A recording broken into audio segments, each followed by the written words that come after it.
The Wyoming blizzard of 1879 had been raging for 3 days when Jake Coleman made the discovery that would change his life forever. The storm was one of the worst he had seen in his 38 years of frontier living. With winds so fierce, they could knock a man off his horse, and snow so thick, it was impossible to see more than a few feet ahead. Jake had been checking on his small herd of cattle, making sure they had found shelter in the windbreak he had built near his modest ranch house. Subscribe to our channel for more incredible tales from the Old West that will remind you of the magic that happens when kindness meets mystery. Jake was a solitary man by choice and circumstance. He had come to Wyoming territory after the war, seeking the kind of peace that could only be found in wide open spaces and endless skies. His ranch was small but well maintained, with about 50 head of cattle and a handful of horses that he had trained himself. He lived alone in a simple log cabin he had built with his own hands, content with the company of his animals and the rhythm of the seasons. As he rode his horse Ranger through the storm, checking the fence lines and looking for any cattle that might have wandered too far from shelter, Jake spotted something that didn't belong in the swirling white landscape. At first, he thought it might be a fallen tree or a large rock, but as he guided Ranger closer, he realized it was a human figure lying motionless in the snow. The stranger was curled up against a boulder, partially buried by the drifting snow. Jake could see immediately that it was a young man, probably in his 20s, wearing clothes that were completely inadequate for a Wyoming winter. No heavy coat, no proper boots, no gloves. The man's lips were blue with cold, and his breathing was so shallow that Jake had to look closely to see if he was still alive. "Jesus," Jake muttered, dismounting quickly from Ranger. What are you doing out here, son?" The young man was unconscious, his body temperature dangerously low. Jake knew that if he didn't act quickly, the stranger would freeze to death within the hour. Without hesitation, Jake removed his own heavy wool coat, the one his sister had sent him from back east, and wrapped it carefully round the young man's shoulders. The coat was Jake's most prized possession, not because of its material value, but because it represented the last connection he had to his family. His sister Sarah had saved her money for months to buy it for him. Knowing how harsh the Wyoming winters could be, Jake had worn it through 5 winters, and it had never failed to keep him warm even in the worst conditions. But as he looked at the young stranger's pale face, Jake didn't hesitate for even a moment. He bundled the man up in the coat, then carefully lifted him and placed him across Ranger's saddle. The storm was getting worse, and they needed to get to shelter quickly. The ride back to Jake's cabin was treacherous, with Ranger struggling against the wind and snow while carrying the additional weight of the unconscious stranger. Jake walked alongside, one hand on Ranger's bridle to guide him and the other supporting the young man, to make sure he didn't fall. When they finally reached the cabin, Jake carried the stranger inside and laid him on his own bed, the only bed in the small one-room structure. He built up the fire until it was roaring, then began the careful process of warming the man slowly to avoid shock to his system. Jake removed the stranger's wet clothes and replaced them with his own dry long underwear and socks. He heated water and used warm cloths to gradually restore circulation to the man's hands and feet. He prepared hot coffee and broth, ready for when the stranger regained consciousness. As the hours passed, Jake studied the young man's face. He was handsome in a refined way that suggested education and city living. His hands, though cold and white from exposure, were soft and uncalloused, clearly not the hands of someone accustomed to hard physical labor. His clothes, while inadequate for the weather, were well made and expensive. Don't miss what happens when this mysterious stranger awakens. Subscribe to our channel and hit the notification bell to discover the incredible secret he carries. It wasn't until late that night that the young man finally stirred. His eyes opened slowly, and he looked around in confusion before his gaze settled on Jake, who was sitting in a chair beside the bed. "Where am I?" the stranger asked, his voice weak but cultured, with an accent that suggested Eastern education. "You're in my cabin," Jake replied gently. "I found you in the snow about to freeze to death. You've been unconscious for nearly 8 hours." The young man tried to sit up, then winced and lay back down. "I don't remember much," I was traveling, and the storm came up so suddenly. My horse, did you find my horse? Jake shook his head. Just you? What's your name, son? And what were you doing out in this weather with no proper gear? The stranger hesitated for a moment, as if deciding how much to reveal. My name is David Sterling. I was traveling from Cheyenne to, well, it doesn't matter now. I got caught in the storm and lost my way. Jake could tell there was more to the story, but he didn't press. A man's business was his own on the frontier, and Jake had learned long ago not to ask too many questions of strangers. Well, David Sterling, you're lucky to be alive. Another hour in that snow and you'd have frozen solid.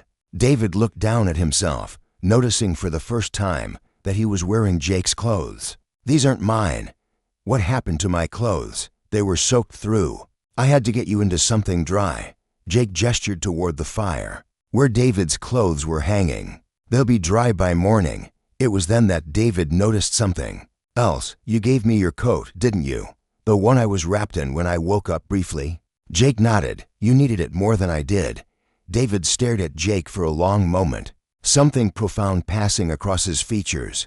You don't know who I am, do you? Should I? Jake asked, genuinely puzzled.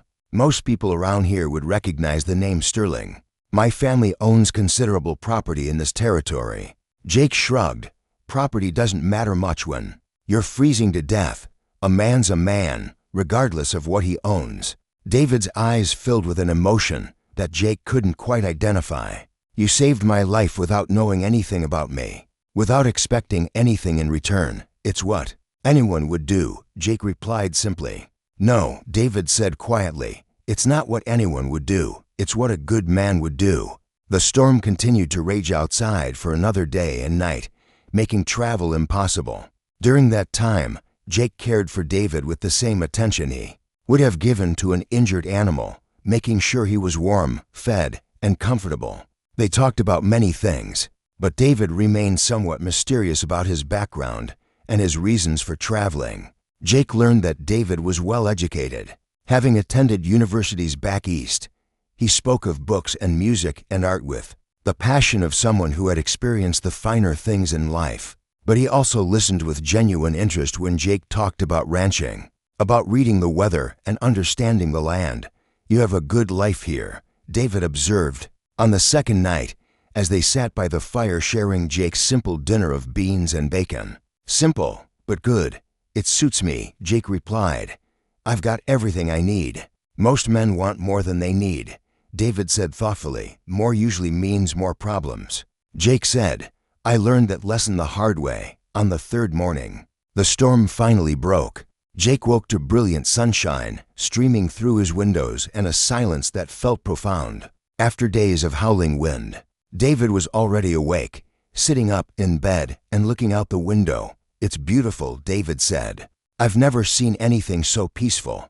Jake got up and looked outside, then stopped in amazement. Well, I'll be damned. What is it? David asked, getting up to join him at the window. What they saw was impossible to believe. Jake's property was surrounded by horses. Not just a few horses, but dozens of them. Beautiful, magnificent horses of every color and description, standing quietly in the snow as if they were waiting for something. Jake counted them quickly. There were exactly 100 horses, more than he had ever seen in one place. They ranged from sturdy Mustangs to elegant thoroughbreds, from powerful draft horses to delicate mares with foals at their sides. All of them stood calmly, their breath creating clouds in the cold air. Their eyes focused on Jake's cabin. How is this possible? Jake whispered. Where did they come from? David was staring at the horses with an expression that Jake couldn't read. Jake, he said slowly, there's something I need to tell you about who I really am. Jake turned to look at his guest, sensing that everything was about to change. The mysterious stranger he had saved from the storm was about to reveal a secret that would transform Jake's simple life in ways he never could have imagined. The cowboy who had given his coat to a freezing stranger was about to discover that sometimes the greatest acts of kindness are rewarded in the most unexpected and magical ways. David Sterling stood at the window, watching the 100 horses that had appeared as mysteriously as the morning sun. When he finally turned to face Jake, His expression carried the weight of secrets that had been carefully guarded for years. If this incredible mystery is captivating you, make sure you're subscribed to our channel for more amazing tales from the frontier. Jake, David began, his voice carrying a new gravity. My full name is David Sterling Whitman. My family doesn't just own property in this territory. We own the largest horse breeding operation west of the Mississippi River. Jake felt his world shift slightly. The Whitman name was legendary throughout the West. Everyone knew about Whitman Ranch, a sprawling empire that stretched across 3 territories and was famous for producing some of the finest horses in America. You're one of those Whitmans, Jake said, not as a question, but as a statement of understanding.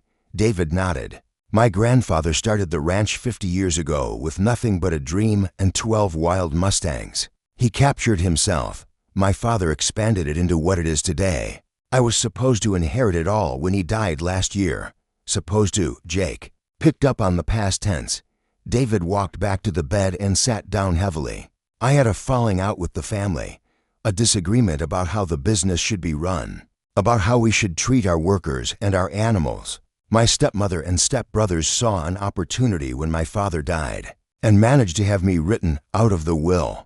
Jake poured 2 cups of coffee and handed one to David. That's rough. But what does that have to do with 100 horses showing up at my gate?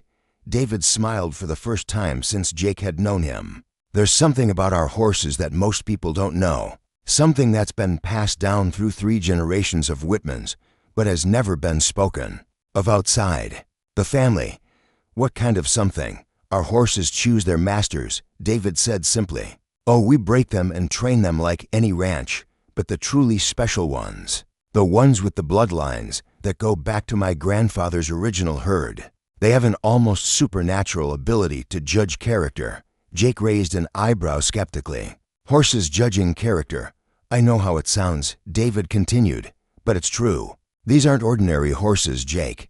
My grandfather always claimed that the original Mustangs he captured had some kind of magic in them, some connection to the spirit of the wild country that made them different from other horses.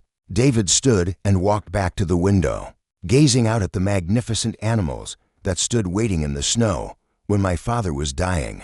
He told me something I'd never heard before. He said that if the family ever fell into the wrong hands, if the horses were ever threatened with being used for purely commercial purposes, without respect for their nature, they would find a way to choose a new master, someone worthy of their trust. Jake joined David at the window, studying the horses more carefully. Now that he looked closer, he could see that these weren't ordinary ranch horses. There was something in their bearing, their intelligence, the way they seemed to be watching and waiting, that set them apart. You think they chose me? Jake asked. I think, David said slowly, that when you gave your coat to a freezing stranger without knowing who he was, or what he might be able to give you in return, you proved something about your character that these horses recognized. Jake shook his head. David, I appreciate the story, but horses don't just appear out of nowhere because someone does a good deed. David reached into his saddlebags, which Jake had brought in from the storm, and withdrew a leather-bound journal. This belonged to my grandfather. He wrote down everything about the original herd, including things that most people would consider impossible. He opened the journal to a page marked with a ribbon and began to read. The horses of the wind know the hearts of men better than men know themselves. They will serve those who serve others, follow those who lead with kindness, and trust those who prove themselves worthy through sacrifice without expectation of reward. Jake listened, but remained skeptical. That's poetic, but there's more. David interrupted. My grandfather wrote that in times of great need, when the family's integrity was threatened, the horses would gather to seek out a new guardian, someone who embodied the values that the Whitman name was built on. David closed the journal and looked directly at Jake. Yesterday, my stepbrothers finalized the sale of the Whitman Ranch to a syndicate of Eastern investors, men who see the horses as nothing more than valuable commodities to be bought and sold for profit. The closing was scheduled for this morning. The mystery deepens as ancient secrets come to light. Subscribe to our channel and hit that notification bell to see how this incredible story unfolds, as if responding to David's words. The horses outside began to move, not away from the cabin, but closer. They arranged themselves in a perfect circle around Jake's property, facing inward, their heads raised and their eyes alert. "Look at them, Jake," David whispered. "They're protecting this place. They're protecting you." Jake had to admit that what he was seeing defied rational explanation. 100 horses, including some that were clearly worth thousands of dollars each, standing in organized formation round his modest ranch, as if they were sentries guarding something precious. "Even if I believe all this," Jake said, "what am I supposed to do with 100 horses? I can barely afford to feed the animals I have now." David smiled. "That's the beautiful part. These horses don't require traditional care. They know how to survive in the wild, how to find food and water and shelter. They've been doing it for generations. What they require is respect, kindness, and someone who understands that they're not property to be owned, but partners to be honored." Jake walked outside, and immediately every horse head turned toward him. The nearest one, a magnificent black stallion with white markings, stepped forward and gently nuzzled Jake's shoulder. "Hello, beautiful," Jake said softly, running his hand along the stallion's neck. The horse whinnied softly, and the sound was echoed by every other horse in the circle. David joined them outside. "That's Thundercloud. He was my grandfather's favorite, though he should have died of old age years ago. The fact that he's here, leading this group, tells me everything I need to know about their choice." "How old is he?" Jake asked, still stroking the stallion's neck. "According to our records, he's 35 years old. Most horses don't live past 25. Jake looked into Thundercloud's eyes and saw an intelligence that seemed almost human. The horse was studying him just as intently, as if making a final evaluation of his worthiness. "What happened to the ranch?" Jake asked. "To your family?" "The sale went through this morning, just as planned," David replied. "My stepfamily got their money, and the investors got a ranch. What they didn't get were the horses that made it valuable. Every single horse from the original bloodlines disappeared. During the night, all of them came here, not all. I suspect there are other worthy people scattered across the territory who woke up this morning to find horses at their gates, people who have shown kindness, integrity, and respect for life." Jake looked around at the incredible sight. 100 horses, worth more money than he could imagine, standing quietly in his yard as if they belonged there. "David, I don't know anything about running a horse operation. You know about treating animals with respect. You know about hard work and living simply. You know about sacrifice and kindness." David paused. "That's everything my grandfather built the Whitman reputation on." As the morning progressed, Jake began to understand that his life had changed irrevocably. The horses showed no sign of leaving. Instead, they began to organize themselves, with the older horses taking positions of leadership and the younger ones following their guidance. Thundercloud remained close to Jake, as if he had appointed himself as the cowboy's personal guardian and advisor. Other horses began to explore the property, checking the water sources, evaluating the grazing areas, and generally making themselves at home. "There's something else," David said as they watched the horses settle in. "My grandfather's journal mentions that those chosen by the horses receive not just the animals themselves, but also the knowledge needed to care for them properly." "What kind of knowledge?" "I'm not entirely sure. The journal speaks of dreams and visions, of understanding that comes without teaching. My grandfather claimed that the horses themselves would teach their chosen guardian everything he needed to know." Jake thought about the strange dreams he had been having since the storm began. Dreams of running with wild horses across endless plains, of understanding their language without words, of feeling connected to something larger than himself. "I think," Jake said slowly, "those dreams might have already started." David nodded. "Then it's true. The horses have chosen you, Jake Coleman. You're now the guardian of the most magnificent herd of horses in the American West." As Jake stood among the horses, feeling their acceptance and trust, he realized that his simple life as a solitary cowboy was over. In its place was a responsibility and an opportunity that he never could have imagined. The coat he had given to a freezing stranger had somehow led to the greatest gift he could ever receive. But more than that, it had revealed a truth about himself that he hadn't known existed. He was worthy of the trust of creatures that judged character with an accuracy that surpassed human understanding. That the mystery of the 100 horses was just the beginning of a new chapter in Jake Coleman's life, one that would challenge everything he thought he knew about the relationship between humans and animals, between the civilized world and the wild spirit of the American frontier. 3 months after the magical morning when 100 horses appeared at his gate, Jake Coleman's life had transformed in ways he never could have imagined. What had started as a simple act of kindness during a blizzard had evolved into something that challenged the very boundaries of what was possible in the natural world. Join us for the incredible conclusion of this tale that proves miracles happen when we least expect them. Subscribe to our channel for more amazing stories of transformation and wonder. Jake had discovered that David's grandfather's journal was remarkably accurate about the knowledge that would come to him in dreams that felt more real than waking life. Jake found himself learning things about horses that no textbook could teach. He understood their moods, their needs, their complex social structures, and most remarkably, their individual personalities and purposes. Thundercloud had indeed become his primary teacher and companion. The ancient stallion seemed to possess wisdom that transcended normal animal intelligence, and Jake had learned to trust the horse's judgment in all matters related to the herd.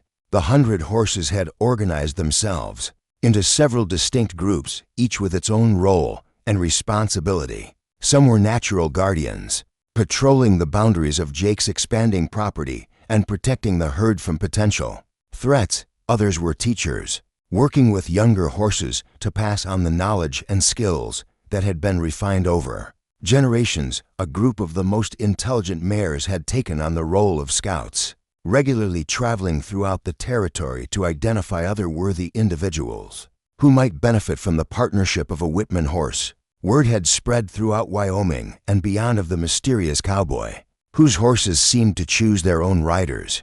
Jake's modest ranch had become a destination for people seeking not just to buy horses, but to be evaluated by them. The horses' ability to judge character had proven remarkably accurate, and Jake had learned to trust their decisions completely. It's not about the money, Jake explained to a wealthy rancher from Colorado who had come hoping to purchase a dozen horses. These horses choose their partners. I can't sell them to someone they don't trust. The rancher had left empty-handed but enlightened, having witnessed horses that refused to be bridled by him, but allowed his young son to lead them around the corral as if they were gentle ponies. David had remained with Jake, serving as both friend and business advisor. His knowledge of the horse breeding industry, combined with Jake's newfound understanding of the mystical aspects of the Whitman bloodline, had created a partnership that was revolutionizing how people thought about the relationship between humans and horses. We're not selling horses, David often explained to visitors. We're facilitating partnerships between horses and the humans they choose to trust. The financial aspects of their operation had taken care of themselves in ways that seemed almost magical. People who were chosen by the horses paid what they could afford, and somehow that was always exactly what Jake and David needed to maintain the ranch and expand their operations.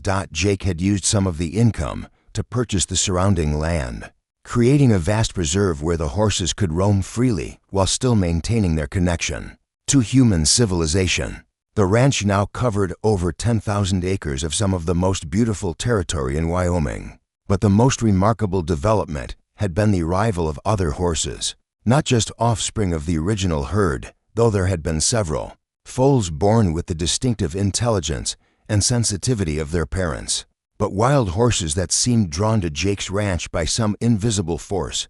They're coming home, Thundercloud seemed to communicate to Jake during one of their morning rides. Though the horse couldn't speak in words, Jake had learned to understand the thoughts and emotions that the stallion projected.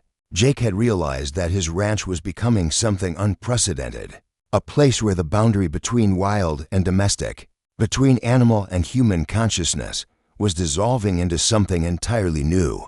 Visitors came from around the world to study what was happening at the Coleman Ranch. Scientists, philosophers, and spiritual leaders all sought to understand the phenomenon of horses that seemed to possess supernatural wisdom. and the ability to judge human character with perfect accuracy. The transformation is reaching its most incredible moment. Subscribe to our channel and hit that notification bell to witness how this story concludes in pure magic. But perhaps the most significant change had been in Jake himself. The simple cowboy who had lived alone for years had become a teacher and guide, helping others understand the deeper connections possible between humans and animals. A group of Lakota elders had visited the ranch, and their leader, a medicine man named Standing Eagle, had confirmed what Jake had begun to suspect.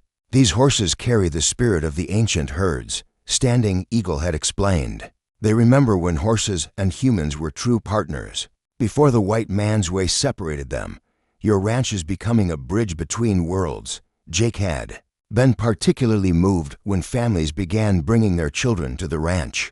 The horses had an extraordinary ability to connect with young people, often providing healing and guidance to children who had been traumatized or lost. A 12-year-old girl named Sarah, who hadn't spoken since her parents died in a wagon accident, had spent an afternoon with a gentle mare named Starlight. By evening, she was not only talking but laughing, having found in the horse a source of comfort and understanding that human counselors hadn't been able to provide. The horses see straight to the soul, David observed as they watched Sarah brush Starlight's mane. They don't judge based on words or appearances. They respond to the essential nature of a person. As Jake's reputation spread, he began receiving visitors who were seeking more than just horses. People came looking for wisdom, for healing, for a deeper understanding of their place in the natural world.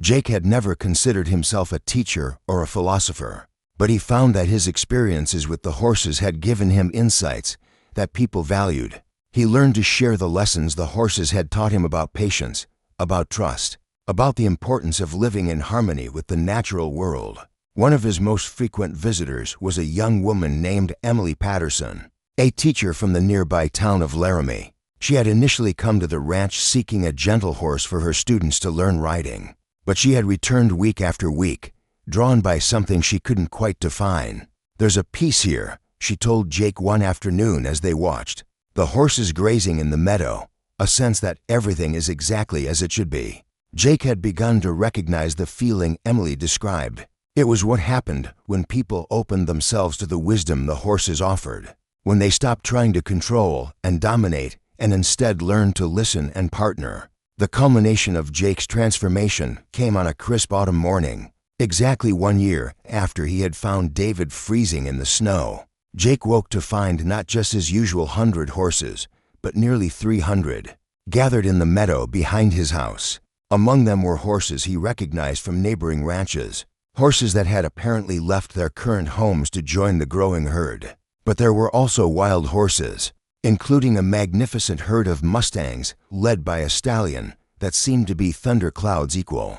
In wisdom and presence, their gathering, David said, joining Jake on the porch, "My grandfather's journal mentions this: when the herd reaches a critical size, they begin the process of spreading their influence throughout the region." Jake understood immediately what this meant. The horses were preparing to establish multiple sanctuaries, multiple centers where the ancient partnership between humans and horses could be renewed and strengthened. Over the following weeks, groups of horses began departing with individuals they had chosen as guardians. Emily Patterson left with 12 horses to establish an educational program that would teach children about the deeper connections possible with animals. A former cavalry officer named Samuel Brooks took 30 horses to create a healing center for soldiers traumatized by war.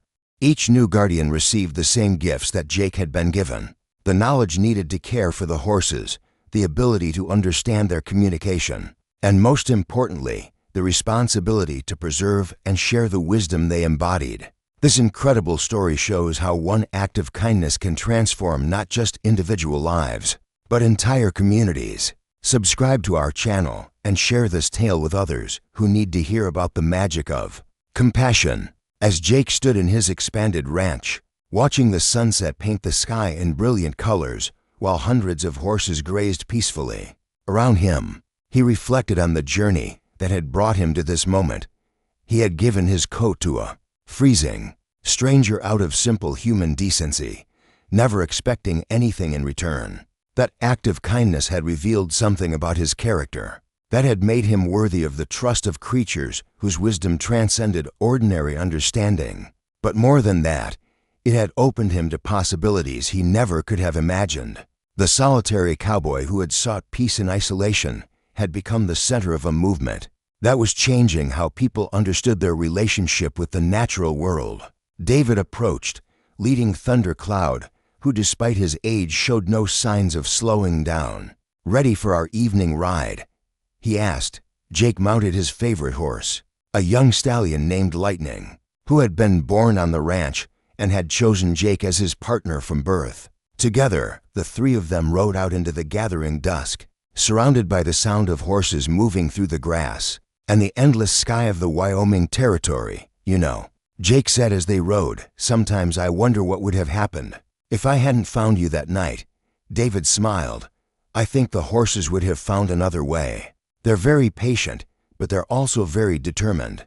When they decide it's time for change, change happens." As they rode through the twilight, Jake felt the presence of something larger than himself, larger than any individual horse or human.